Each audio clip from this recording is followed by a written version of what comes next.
Hello guys, my name is Neelu and I am a psychiatric counsellor. आज मैं एक नए टॉपिक के साथ आपके सामने आई हूँ। आज मैं आपको सोमैटोफॉर्म डिसऑर्डर के बारे में कुछ बताना चाहती हूँ और इसके क्या सिम्टम्स हैं और ये आपकी लाइफ को कैसे अफेक्ट करता है। ये सारी चीज़ें मैं इस वीडियो में बताऊँगी। सबसे पहले मैं आपको अपने एक पेशेंट की रियल लाइफ केस स्टडी बता रही हूँ। आज से 6 महीने पहले मेरे पास एक पेशेंट आई जिसका नाम रीना था। उसे प्रॉब्लम ये थी कि उसके सिर में दर्द बहुत होता था, उसे माइग्रेन की प्रॉब्लम थी, पेट में दर्द होता था और उसके नेक और बैक में बहुत ज़्यादा प्रॉब्लम थी। ये सारे सिम्टम्स वो लेके आई और ये सारे सिम्टम्स उसे साल भर से थे। रीना एक मिडिल फैमिली से बिलोंग करती थी। बचपन में उसकी मदर की डेथ हो गई थी। उसकी परवरिश उसके फादर ने की थी और उसके बाद एक अच्छी फैमिली में उसकी शादी कर दी गई। फैमिली में ज़्यादा मेंबर नहीं थे, अच्छी खुशहाल फैमिली थी। कुछ दिन रीना बहुत अच्छे से रही, बट धीरे धीरे उसे माइग्रेन की प्रॉब्लम होने लगी। हमेशा सर में दर्द रहने लगा, चिड़चिड़ापन बहुत ज़्यादा हो गया था। सर में दर्द इतना ज़्यादा बढ़ जाता था कि वो बेचैन हो जाती थी। डॉक्टर को दिखाया गया, सारी चीज़ें नॉर्मल थी। धीरे धीरे उसकी मदर इन लॉ के साथ भी प्रॉब्लम शुरू हो गया। मदर इन लॉ चाहती थी कि रीना पूरे घर को संभाल ले, सबकी देखभाल करे, बट रीना ये सब करना नहीं चाहती थी या कर नहीं पा रही थी। वो अपनी मदर इन लॉ को डिसलाइक करती थी और भी बहुत सारी प्रॉब्लम धीरे धीरे बढ़ती जा रही थी उसके साथ घर में। हस्बैंड बहुत कोऑपरेटिव थे, हर जगह उसको सपोर्ट करते थे, बट रोज़ रोज़ ये सारी चीज़ें होते होते उसके हस्बैंड इरिटेट होने लगा। उसे ऐसा लगा कि रीना उसके साथ रहना ही नहीं चाहती है और हर दूसरे तीसरे दिन रीना को या तो सिर में दर्द, पेट में दर्द और नेक और बैक में इतनी दर्द शुरू हो गई कि वो कई कई घंटों तक स्ट्रेट बैठी रह जाती।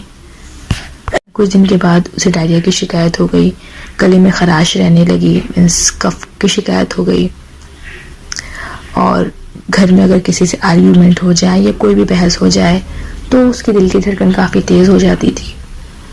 हस्बैंड से जब भी किसी बात को लेकर आर्ग्यूमेंट या झगड़ा होता तो वो कुछ देर के लिए बेहोश हो जाती थी।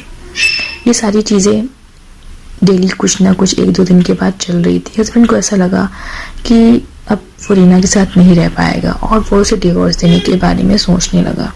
घर वाले भी काफ़ी परेशान आ चुके थे कि हर 2 दिन या तीसरे दिन के बाद उसके सिर में दर्द शुरू हो जाता है, नेक में दर्द शुरू हो जाता है और सारी रिपोर्ट्स नॉर्मल है और आए दिन उसकी मदर इन लॉ के साथ झगड़ा ही होता था, हर बात पे बहस और आर्ग्यूमेंट। ये रीना की केस स्टडी है जो रीना और उसकी फैमिली से बात करने के बाद मुझे पता चली है।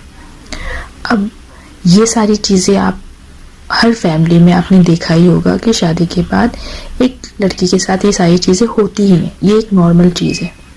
अब प्रॉब्लम क्या है और कहाँ पे है ये कैसे पता करें।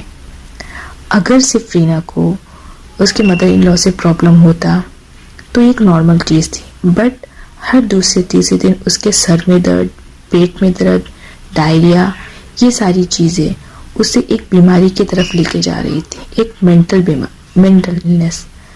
और अगर आप कहेंगे कि ये तो नॉर्मल चीज़ है, हर किसी को होता है, बिल्कुल होता है, बट ये सारे सिम्टम्स उसे 6 महीने से कंटिन्यू हो रहे थे और साल भर हो गए थे और फिजिकल जो भी एग्जामिनेशन कराया गया वो सारे नॉर्मल थे। उसे कोई भी फिजिकली ऐसी कोई भी प्रॉब्लम नहीं थी। तो ये सारे सिम्टम्स उसे मेंटल इलनेस यानी कि सोमैटोफॉर्म डिसऑर्डर की तरफ ले जाते हैं और सोमैटोफॉर्म डिसऑर्डर में ये होता है कि रोगी को शारीरिक प्रॉब्लम यानी कि फिजिकल प्रॉब्लम होते हैं। वो जानबूझ के ये सारी चीज़ें नहीं करता है, वो अपने आप होते हैं, जैसे कि पेट में दर्द, सिर में दर्द, उल्टी, मतली, माइग्रेन की प्रॉब्लम। मतलब एक होता है कि माइग्रेन है बट कुछ टाइम के बाद वो ठीक हो जाता, बट ये कंटिन्यू और दिन ब दिन बीमारी बढ़ती जाती। अब नेक और बैक में दर्द, जब रिपोर्ट आए तो सारी चीज़ें नॉर्मल थी, बट ये कंटिन्यू 6 महीने से कुछ ना कुछ उसे फिजिकल प्रॉब्लम हो ही रही थी। तो ये सोमैटोफॉर्म डिसऑर्डर की तरफ लेके जाते हैं। अगर ये सारी चीज़ें चेकअप नहीं कराई जाए तो ये एक मैरिड लाइफ को पूरी तरीके से बर्बाद कर सकती है, क्योंकि ये सारी चीज़ें सुनने के बाद आपको ये समझ में आ गया होगा कि अगर हस्बैंड वहाँ पे ही एक्शन ले लेता तो वो रीना को डिवोर्स दे देता और बात वहीं पे ख़त्म हो जाती। बट उसके हस्बैंड ने थोड़ा काफ़ी कोऑपरेटिव होने के बाद उसकी हेल्प की और उसे उस काउंसलर के पास लेके आया। उसे समझ में आया कि हाँ वाकई बीमारी है, कोई प्रॉब्लम है, क्योंकि ये सारी चीज़ें तो नॉर्मल चीज़ें होती हैं। ऐसा लगता नहीं है कि उसे कोई प्रॉब्लम हो, कोई इस बात पे यकीन करता ही नहीं। रीना को खुद इस चीज़ का रियलाइज़ नहीं था उसे कोई मेंटल प्रॉब्लम है। तो मेरा ये केस स्टडी और ये सारी चीज़ें बताने का पर्पस ये है कि आपने अपने आसपास ये सारी चीज़ें सुनी होंगी और देखी होंगी। हो सकता है कि इस वीडियो से आपको कुछ हेल्प मिले और आपको चीज़ें समझ में आए। और अगर आपको और कुछ भी जानना है या और कुछ भी क्वेरी है तो आप मुझे कमेंट बॉक्स में रिप्लाई कर सकते हैं। आज का वीडियो मैं यहीं पे स्टॉप करती हूँ। नेक्स्ट वीडियो में आपको नए टॉपिक के साथ नई चीज़ें बताऊँगी।